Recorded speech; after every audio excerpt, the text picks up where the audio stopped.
aba Joy Television mbabuuzaako byonna gye musinzidde okubanga mutulaba mugyebaleko egy'olwaleero kansuubire Mukama abakuumye bulungi nnyo ddala. Joy Television amawulire agookya kwemu tuba twayingiddewo dda nze Vicky Blessing atuleile ogakusomera kansooke nga kuwe mu bufunze n'oluvannyuma nkomewo nga kuwe mu bujjuvu tovaako.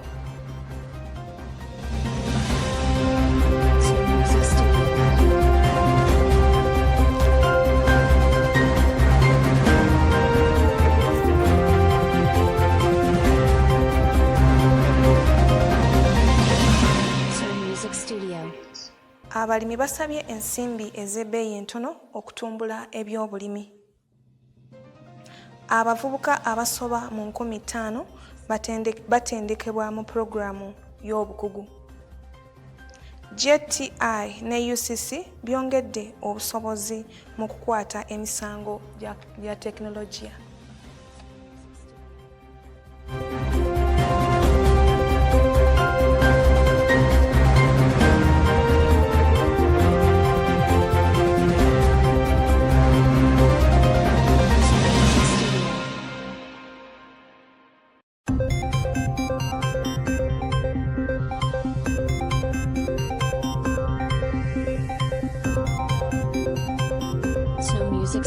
Mbakulisaayo nnyo mu mawulire gaffe mu bufunze ke kaseera nga kuwe mu bujjuvu ago agabaddeyo gy'otaabadde.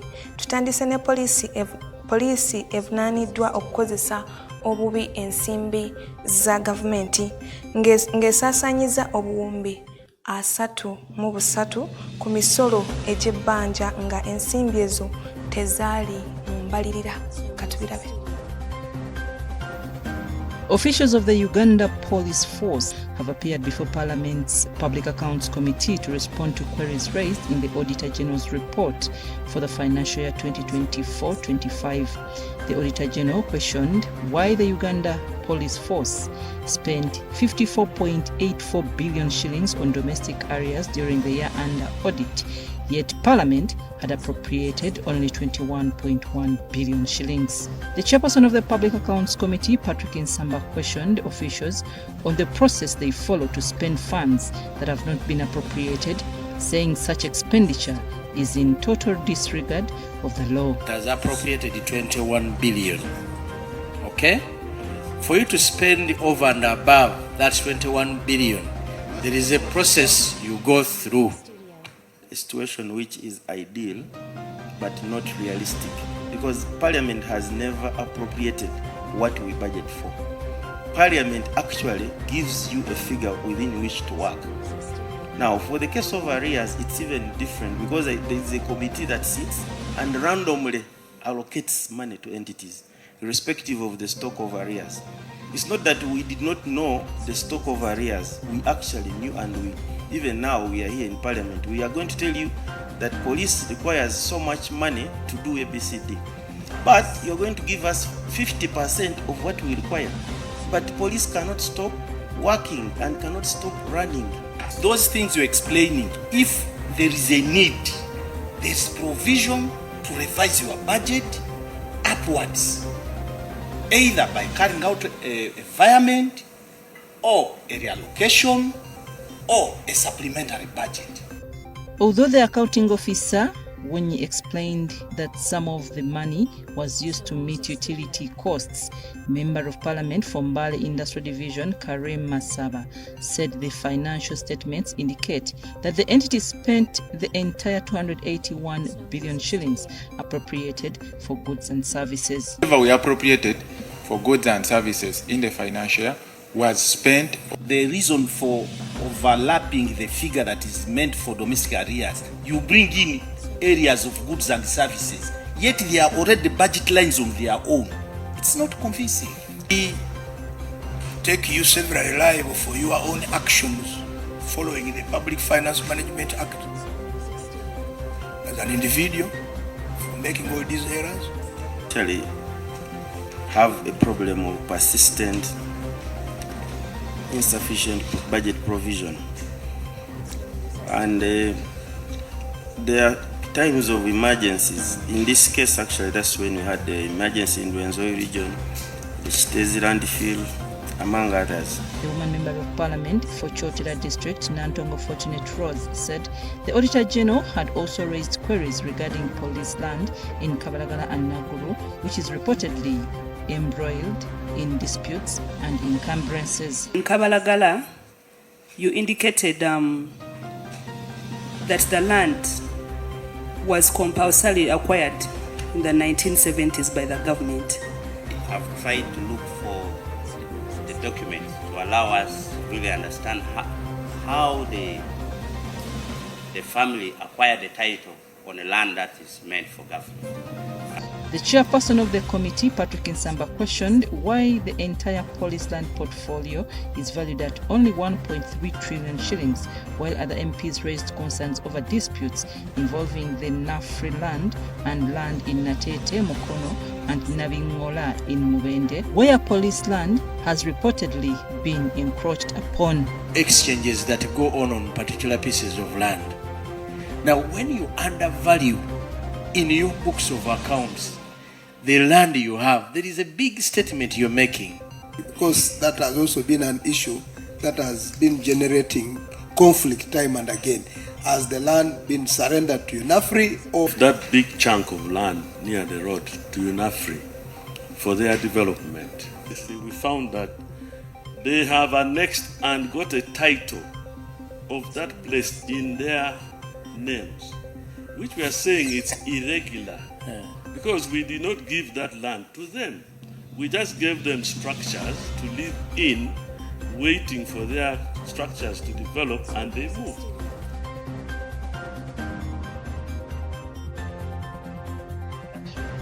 Ate yo Uganda erina emiti gya kaawa egisuuka mu bukadde 10. Abakugu bagamba nti emiti gino gikosebwa nnyo era nga mingi gikaddiye era tegikyaza bibala bulungi olw'enkyukakyuka y'obudde n'obutaba na nkola nnungi ey'okufukirira. In terms of pricing, the Commissioner for Coffee Development at MAEF, Gerard Chalo, has emphasized the need for farmers to access affordable financing from government to acquire irrigation systems and revive coffee gardens. Many coffee stakeholders are crying on access to finance. They don't have, you see, the cost of accessing loans in Uganda is very high. Interest rates are very high. They don't favor farmers. How do we make access to finance possible for these coffee stakeholders? The financing of key agriculture value chains, including coffee, maize, and cassava, will increase productivity, create jobs, and improve household incomes. So the whole idea is how could we create jobs? But of course, for us to increase production and productivity of a value chain, there is need always for financing, both from government and also private sector. So we are also looking at what particular investment areas, say within the maize value chain, that can government invest in, the private sector can invest in, the ordinary farmer, the small scale farmers can be able to invest in.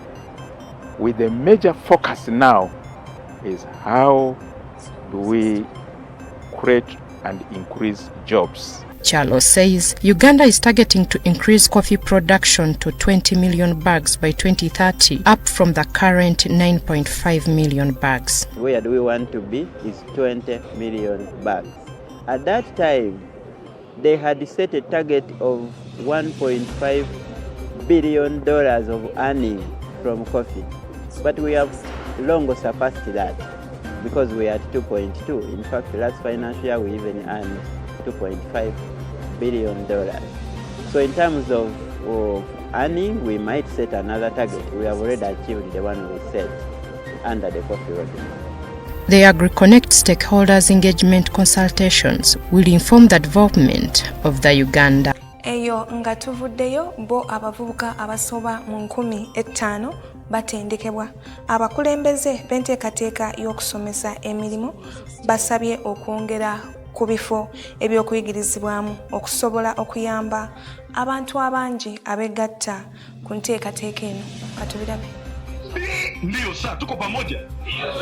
More than 5,000 youth have been enrolled in the Presidential Skilling Initiative across 9 centers in Kampala, with the Mulago Center registering the high number of admission. However, the number of beneficiaries could be higher if space allowed, says the director of the Presidential Skilling Initiative. This time around, they really came many in big numbers. And sadly, we had to refer them, others could not register. Why? Because the spaces in the centers. You'll find that, yes, Mulago, we have like 1,500, but Mulago is big and we have 11 skills. But elsewhere we can manage only 500, only 600, or only 300. So that is the reason why most of the students, those who came to register, and were bounced back. So our prayer is that it is very sad when we see they come with all the willingness to come and join. These are very young people and they go back. The situation is worsened by the high number of dropouts who discontinue their training midway, denying others an opportunity to benefit from the available spaces. Some of the students, they came when they like to study, others they are housekeepers, and at the end of the day, so they get some problems with their bosses. So you find that there's someone who is here for 3 months and then he left. Meanwhile, the youthful beneficiaries have applauded government for providing them with an opportunity to acquire skills and pursue their dreams. First of all, let me thank our President Yoweri Kaguta Museveni for this opportunity. Because me, when I was young, I was yearning at least to be a tailor, but I didn't get that chance. But at least now the chance is there. I'm ready to learn. And in future, I believe that I'm going to be the best tailor in Uganda. However, some say balancing the training with their livelihoods remains a challenge, as they are required to concentrate on the 6 months program while meeting their daily needs. So the disadvantages I'm talking about, if you want to come to be part of this, skilling is good, but now you have to leave whatever you're doing. Like some of us, we were working, we had jobs, but we have decided to leave those jobs aside.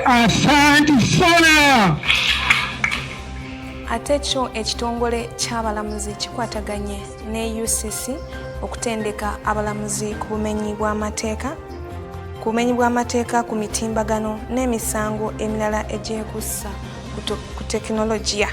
Katubirabe. As technology continues to transform communication, business and service delivery, new challenges are emerging within Uganda's justice system.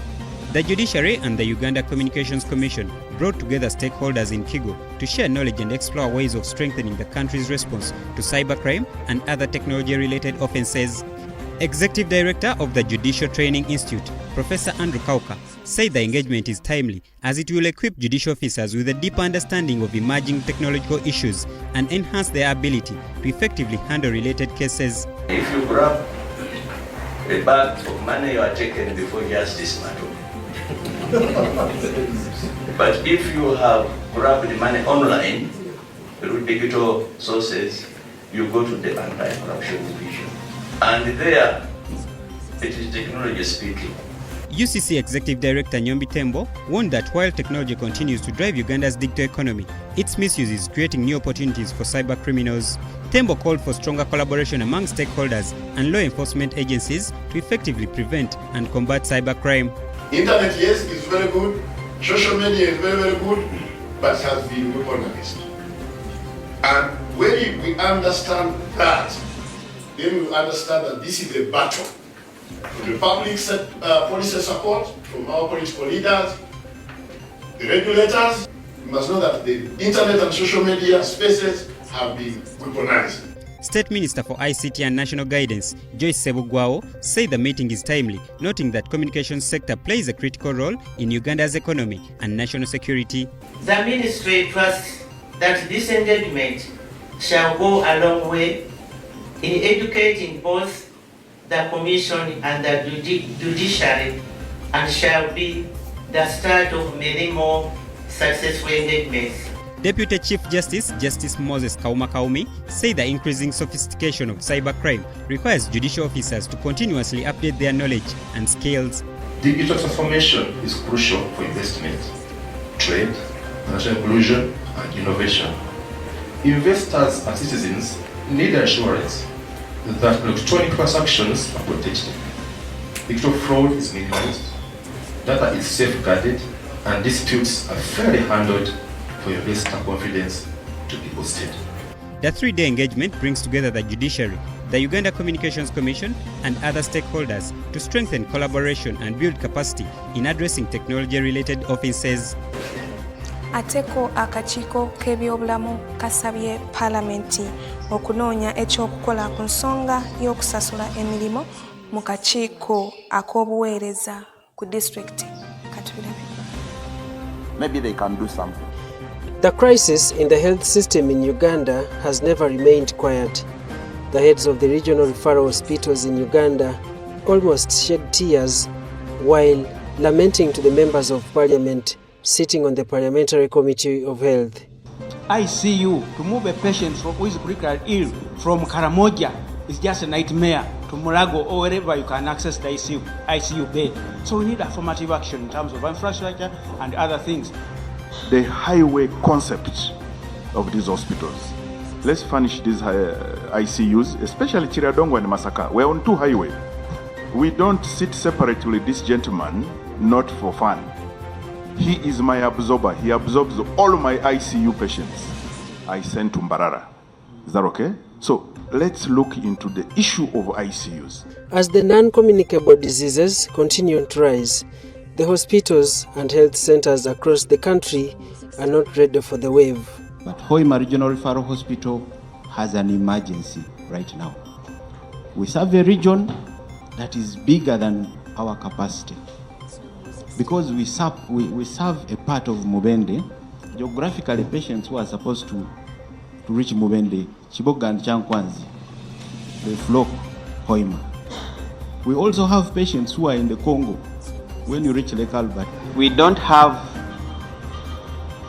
houses for our staffs, which is really a big thing. People have go to the extent of renting as far as Wakiso, Nansan, all those areas, and it makes it very difficult for them to come.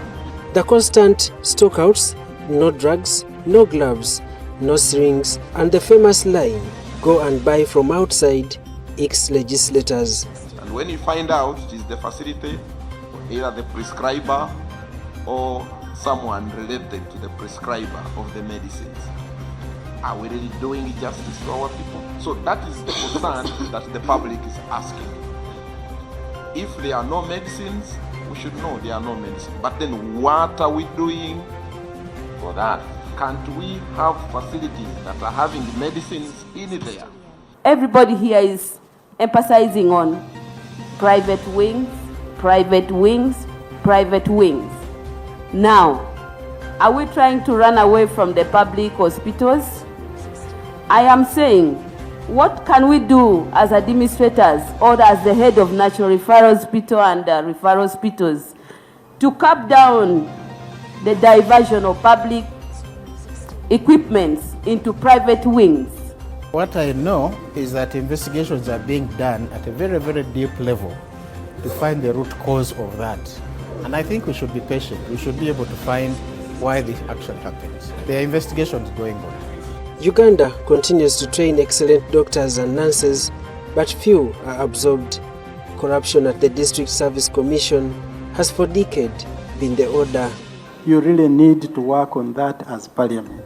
In fact, there was such a WhatsApp which was going around and was saying at least Luengo and Kamwenge were the best districts, because for them, if they take your money and you don't get the job, they return your money. Can you imagine? The members of Parliament pledged to enhance the health budget on conditions that the authorities consider decentralizing key services like dialysis, cancer treatment, among others. Eyo nga tuvuddeyo ateko akakiiko ka Paalamenti akavunaanyizibwa ku bitongole bya gavumenti kakebedde Uganda Civil Aviation Authority oluvannyuma lw'okuzuula ebintu ebibalirirwamu obuwumbi 17 ebyalwawo okugulibwa n'ebirala ebitakozesebwa. Katubirabe.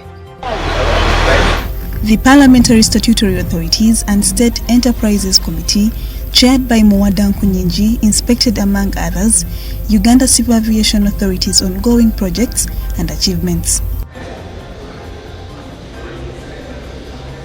The committee's inspection follows concerns raised in the Auditor General's report for the financial year 2024-2025, indicating a few challenges in the institution. Among the concerns raised in the audit report include delayed procurements, idle assets worth 17 billion shillings, and non-functional baggage scanners in the new terminal. There were scanners, but one of the scanner, the main scanner, had issues, and to which we received some verbal explanation at this point that it has some elements where one malfunction, they have to use the manual mode. The committee also inspected the entity's transformer section that was indicated non-functional in the audit report. The verbal explanation, they told us that they knew the procured transformer has not yet been delivered. It's still in the country where it is intended to be imported. We received some minimum explanation, but all in all, it has not yet been delivered. We shall seek more clarity. The Acting Director General, Uganda Civil Aviation Authority, Olive Birungi, responded to the concerns. Because the transformers we have, we are level 4, and with the projects that are coming up, the multi-year projects, the big projects that have come up, we wouldn't have been able to sustain this airport on a lower level of 4. Birungi says, despite challenges, Uganda Civil Aviation Authority has recorded great achievements. When we go to the self-check-in kiosks, the old terminal had 10, the new terminal has 12, giving us a total of 22 self-check-in counters. So whichever we look at, it's going to improve the image of Civil Aviation Authority, it's going to increase the image, improve the image of Uganda, and it's going to enable us improve the service delivery, the quality of service, and give our passengers a good feel. The committee is to hold more engagements with Uganda Civil Aviation Authority to make conclusive decisions on the audit report. Olunaku lwakutaano era ng'abagenda mu overnight mbagaliza olugendo olulungi nnyo ddala. Amawulire agookya tulabisenga abagamaliriza, ate n'olw'esande teweerabira kugendako mu kkanisa kuba Mukama yasinga byonna. Singa si Katonda tetwandibaddewo, naye olw'ekisa kye weetuli ate nga n'obulamu weebuli.